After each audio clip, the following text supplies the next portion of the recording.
mengikutinya melalui channel video YouTube Gereja Sedang Jemaat Allah Ebenezer, maupun juga Bapak Ibu juga bergabung.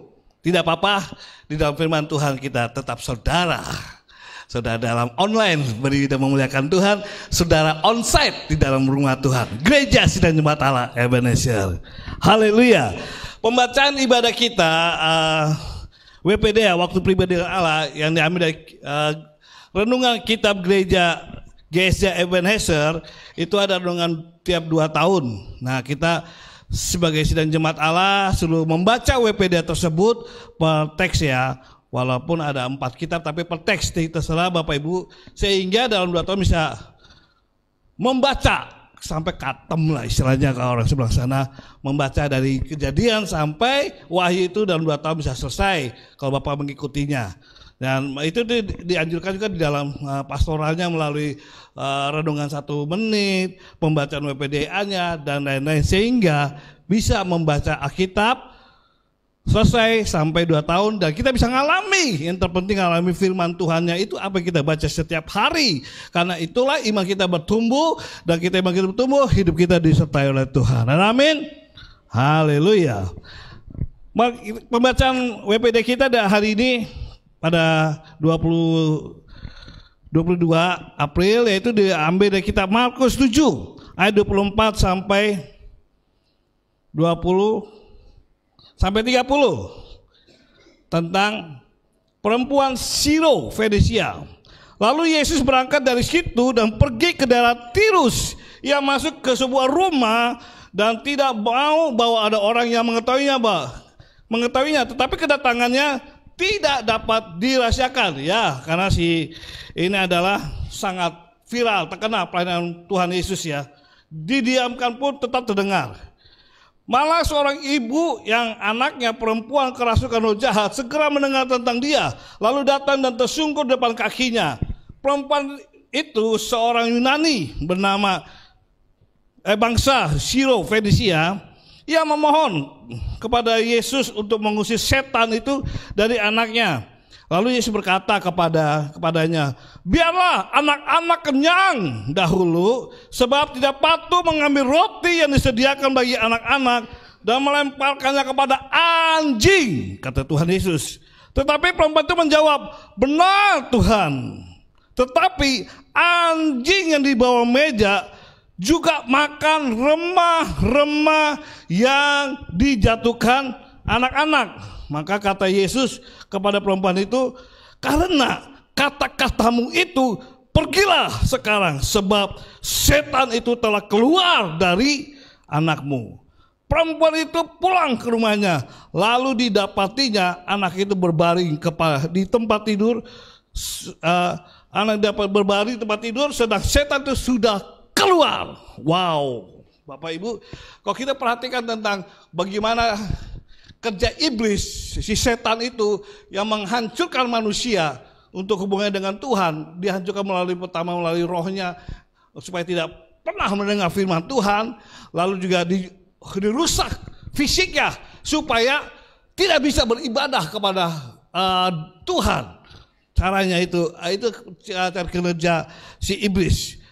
Tapi puji Tuhan, kita perhatikan bahwa keselamatan itu datangnya hanya dari Tuhan. Dan keselamatan itu bicara kepada Yesus itu bukan hanya bicara tentang kehidupan kekal. Bukan itu saja yang Tuhan janjikan. Memang tidak ada seorang pun datang kepada Bapa di surga kalau tanpa melalui Yesus. Artinya tidak ada seorang pun di dunia ini kalau tidak terima Yesus sebagai Tuhan dan Juru Selamatnya, tidak bisa masuk ke surga. Karena dia pintu satu-satunya untuk orang bisa kembali kepada Bapa di surga. Di kehidupan keduanya hanya satu di dunia ini, harus terima Yesus. Bukan karena pangkat, bukan karena sosial, harus terima Yesus sebagai Tuhan dan Juru Selamatnya. Lalu imbangi dengan karakter hidupnya, yaitu mempertahankan imannya. Bagaimana cara mempertahankan imannya? Yaitu tetap cinta Tuhan.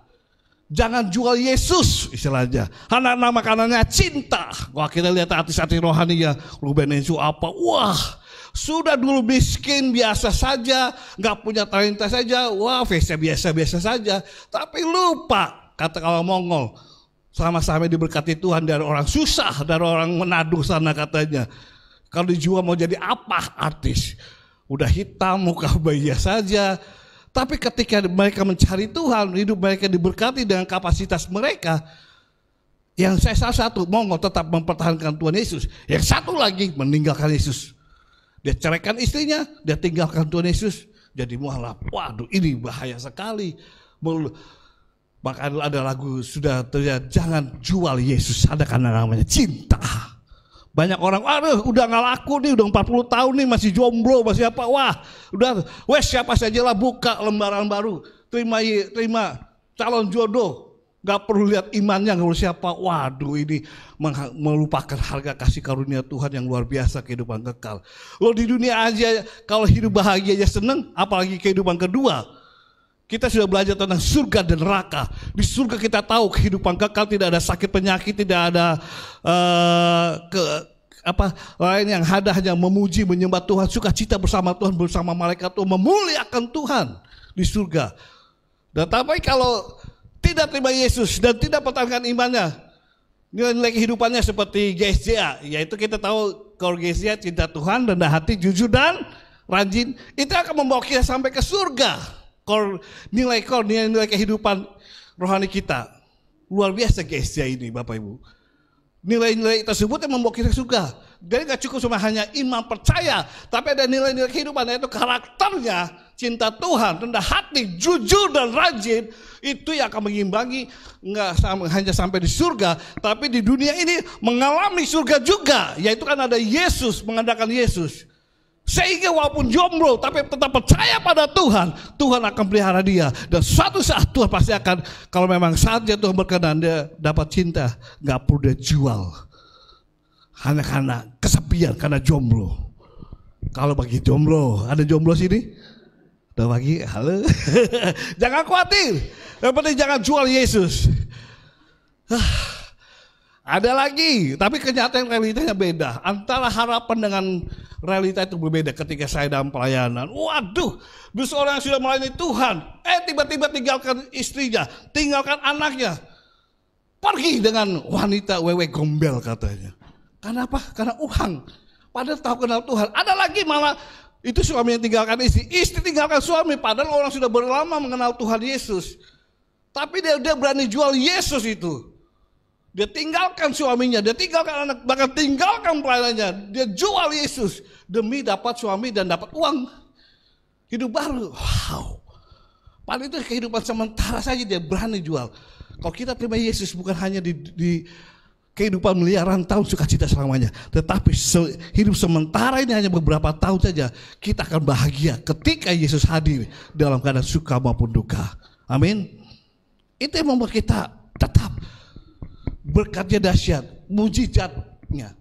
Bukan hanya bicara keselamatan ketika kita terima Yesus. Nah ini bicara filosenia ini. Waktu mau, dia tahu Yesus datang. Dia menderita, anaknya apa? Anaknya sakit. Bapak Ibu kalau orang zaman dulu, kalau dirasuki setan, itu bisa sakitnya akibatnya apa? Dia bentuk-bentukan kepala, ada seperti ke orang gila, muter-muter, pokoknya perih lihat orang kasukan setan itu. Dia sakit, terikat. Nah, wanita kanan ini, Yunani ini melihat anaknya sakit putrinya. Dia bilang apa? Ketika Yesus datang, wow, ada sang juru selamat. Wow, ada sang penyembuh. Wow, ada Tuhan yang dahsyat. Aku percaya dia bisa menyembuhkan banyak orang. Kalau aku datang ke dia, anakku datang. Dia datang pada Tuhan dengan dua hal yang saya hebat. Yang pertama imannya. Padahal dia tidak pernah mendengar firman Tuhan. Apakah Allah itu kasih? Apakah Allah itu baik? Apakah Allah peduli? Tidak pernah melayani Tuhan. Tapi dia percaya kalau dia datang pada Tuhan, Tuhan akan tolong dia. Imannya. Yang belum pernah mendengar, tidak pernah pergi ke gereja. Apalagi saat itu mau ke gereja, Bapak Ibu jauh dari, mesti ke Yerusalem lagi. Selain beribadah pribadi dengan Tuhan, ke Bait Allah tiap minggu. Ada lagi kalau perayaan-perayaan kayak Paskah. Ini ya kalau di Yerusalem itu wajib tiga dalam setahun 3 kali itu wajib ke ke Yerusalem. melihat kematian Yesus di kayu salib, dan lain ada 3, saya lupa namanya, puncak keagamannya. Makanya ramai sekali kalau para turis ke Yerusalem. Itu wajib. Dan mereka waktu mau beribadah ke Yerusalem, ke Bait Allah, banyak rintangan, nggak gampang beribadah. Loh sekarang kan gampang, ada jemputan, gereja dengan baik hati diapin. Bahkan kalau malam EJB disiapin konsumsinya supaya nggak kelaparan ke malamnya gitu. Doa pagi puji Tuhan juga, ada sponsor doa. Habis doa pagi ada snacknya, bahkan juga ada mobil untuk mengantar datang ke rumah Tuhan. Begitu mudah untuk datang ke rumah Tuhan. Tapi pada zaman dulu susah. Bagaimana mau bertumbuh imannya kenal Yesus sebagai Tuhan dan Juru Selamat pendengarannya, karena tidak pernah datang ke rumah Tuhan, tidak pernah membaca kitab Taurat firman Tuhan, tidak pernah. Tapi perempuan Fenisia ini ketika Yesus tampil mengabarkan kabar Injil, dia senang, dia percaya. Itu langkah iman, itu imannya. Yang kedua, karakternya. Iman enggak cukup hanya iman yang tinggi, iman yang bertumbuh, tapi karakter yang harus bertumbuh dewasa. Itu yang membuat selain keselamatan, tapi mujizat ada dalam kehidupan orang percaya. Nggak boleh hanya 11-1. Yang penting beriman, percaya, rajin gereja, rajin pelayanan, tapi karakternya nggak jadi berkat. Buat apa? Nggak mengalami mujizat Yesus dalam hidupnya. Harus hal ini.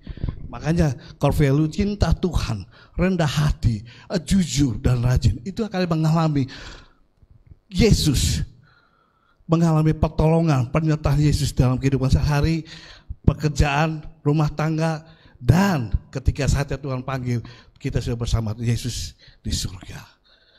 2 hal ini, karakter juga itu penting. Ketika Yesus sudah datang pada Yesus, Yesus sengaja, ini orang bukan orang Yahudi, nggak baik mau ngambil makanan buat anak dikasih pada anjing. Wah, dihina anjing Bapak Ibu. Biasa wanita paling mudah tersinggung dan marah ya kalau bicara emosi ya. Karena selalu pakai emosi pada logika. Gitu. Singgung dikit pasti marah, ngambek. Nggak usah geja-gejan, nggak usah aib-aiban lah, nggak usah kakak-kakaan lah. Biasanya nggak usah pelayan-pelayanan lah kalau tersinggung sedikit. Gitu. Biasanya, tapi ini enggak juga. Ini kuat. Dia bilang tidak baik. Makanan ini dibuat anjing. Waduh, harga diri mana wanita bisa makan dengan binatang katanya. Kalau baca secara literal. Tapi lihat, Tuhan Yesus sedang menguji toh. Dia bilang, benar Tuhan. Tapi kan anjing itu menerima sama juga bisa menerima makanan, toh makanan yang sudah dimakan oleh anaknya dan sisanya jatuh. Jadi dia layak mendapatkan makanan tersebut. Wow, di sini dikatakan, wow, benar perkataan imanmu. Yesus langsung memuji. Memang waktu dia mencari Tuhan, Yesus sudah sebenarnya dalam hati sudah senang. Ini mau mencari Tuhan. Tapi ketika dia mengakui dia butuh Tuhan dan dia butuh Tuhan disertai dengan karakter yang rendah hati, dia langsung puji. Maka kata Yesus pada itu, karena kata-katamu itu, pergilah sekarang, sebab setan itu sudah keluar dari anakmu. Mujizat langsung instan terjadi secara online.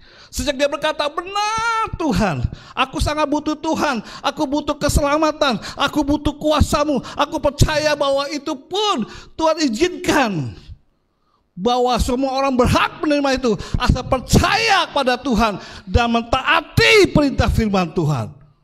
Langsung kuasa surga nyambung ke rumahnya wanita Fenisia, mujizat terjadi. Secara online detik itu juga bukan hanya keselamatan, tetapi juga mujizat dunia, di dalam dunia terjadi mujizat kesembuhan. Memang hebat ibu ini. Bicara soal ibu, selamat Ibu Kartini ya, wanita. Bicara soal ibu, memang lebih bertanggung jawab pada seorang pria ya, betul apa ya, ibu-ibu? Kalau bicara rajin gereja paling banyak wanita ya, secara emosinya. Saya juga curiga nanti, jangan-jangan di surga banyakkan wanita pada pria. Tapi saya tanggung jawab, benar. Wanita ini sebenarnya sialnya minta ampun dia. Pertama, keturunan dari orang Yunani, di luar Yahudi dianggap kafir.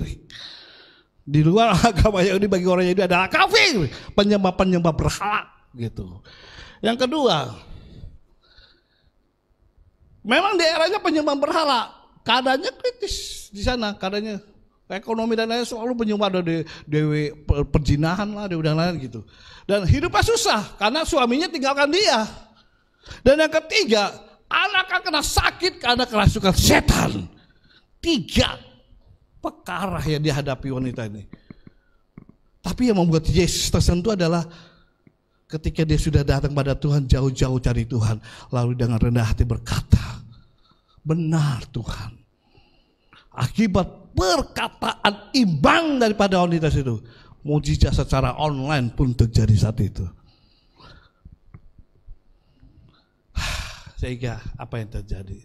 Bagaimana Bapak Ibu dan saya saudara sekalian, selama kehidupan Kristen kita, gak cukup hanya yang pertama hanya bicara iman kita, tapi harus disertai dengan tindakan supaya kita merasakan Yesus surga itu bukan hanya di tempat yang kekekalan nanti Tuhan sediakan, tetapi selama di bumi ini sisa umur berapa tahun kita hidup. Kalau Daud batasi 70 tahun, selanjutnya penuh dengan penyakit. Loh, jangan 70 tahun, 50 tahun ke bawahnya udah orang udah penyakit kolesterol, asam urat, ya, tensi tinggi dan lain-lain, batuk dan apa, waduh kalau udah sakit udah ampun deh.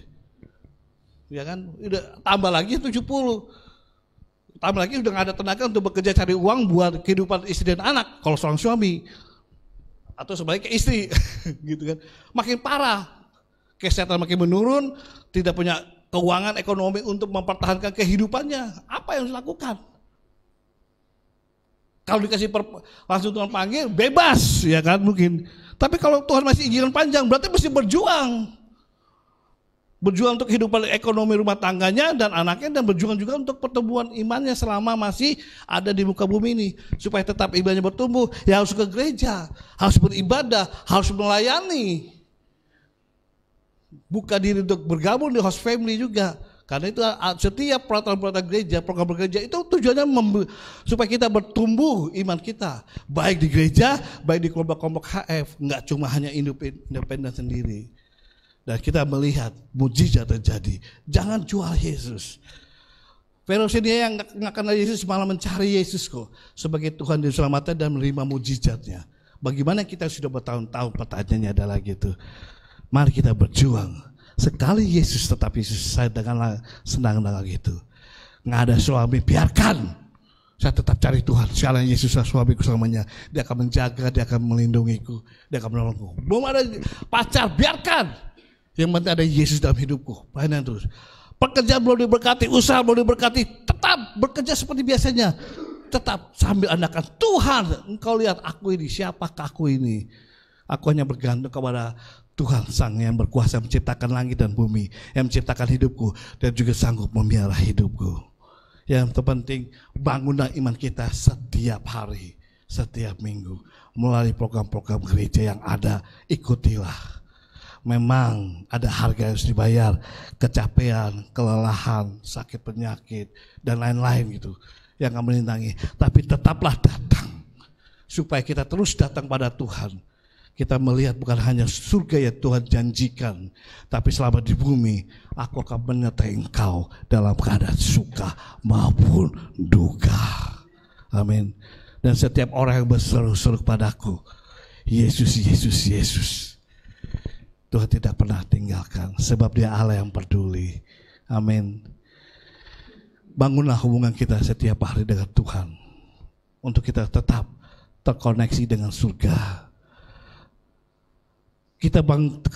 Rohani kita terbangun koneksi dengan surga paling ketika kita beribadah 2 jam hari Minggu. Atau kalau Bapak Ibu ikut HF di hari Kamis atau Rabu. Atau Bapak Ibu ikut ibadah 2 malam. Atau juga 2 pagi seperti ini hanya 1 jam. Tapi pergumulan kita menghadapi iblis untuk kita jatuh dalam dosa. Pergumulan ekonomi membuat kita pusing. Pergumulan menghadapi sakit penyakit. Pergumulan menghadapi anak-anak kita yang bergumul dengan sakit penyakitnya. Yang bergumul dengan masa depannya, pendidikannya. Itu masih panjang. Sebagai orang tua, kita bapak-bapak, kita ibu-ibu yang hadir saat ini. Kita sedang memikirkan bukan diri kita, tapi anak-anak kita juga toh. Kita datang ke situ, Tuhan, aku datang pada Tuhan bukan karena aku sendiri yang butuh Tuhan. Istriku butuh Tuhan, anakku butuh Tuhan, suamiku butuh Tuhan. Istriku juga butuh Tuhan. Namun hanya sampai hari ini yang datang ke rumah Tuhan cuma aku doang. Tidak apa-apa, aku mewakili mereka. Kalau Tuhan tolong aku, tolonglah keluarga aku juga.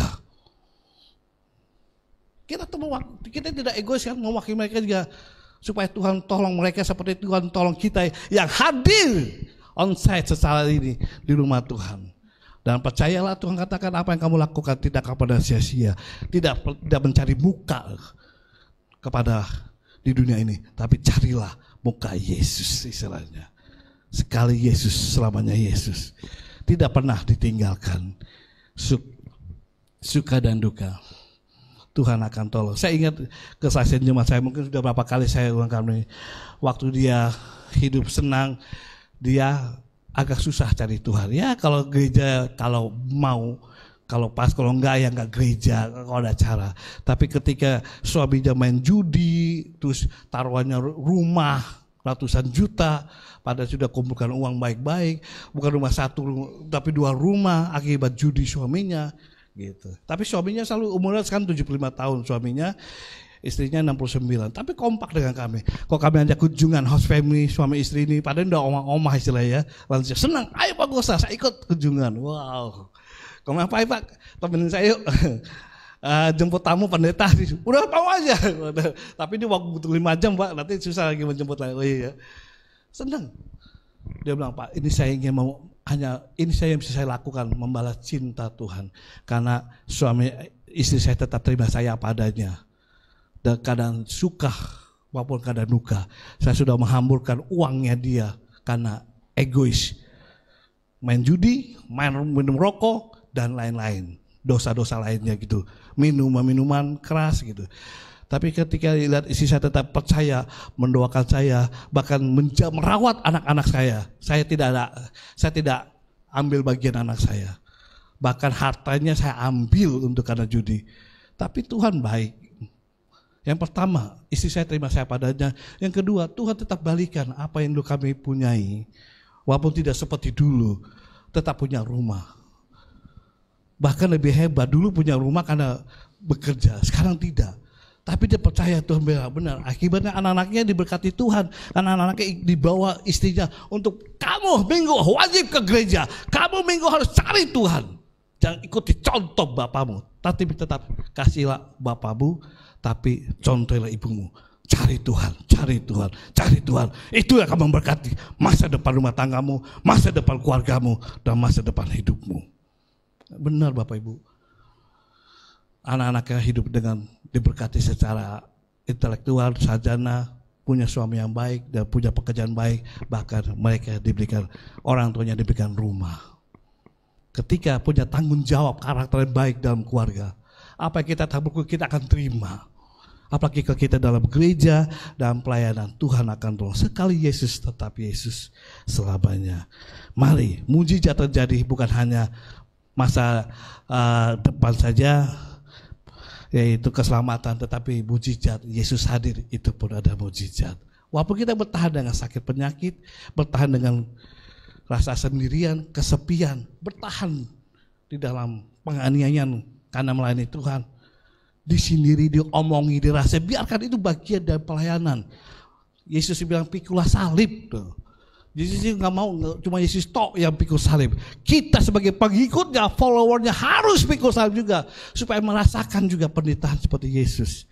Tapi di balik penderitaan tersebut ingatlah ada mahkota yang tersedia. Sekali Yesus, selamanya Yesus.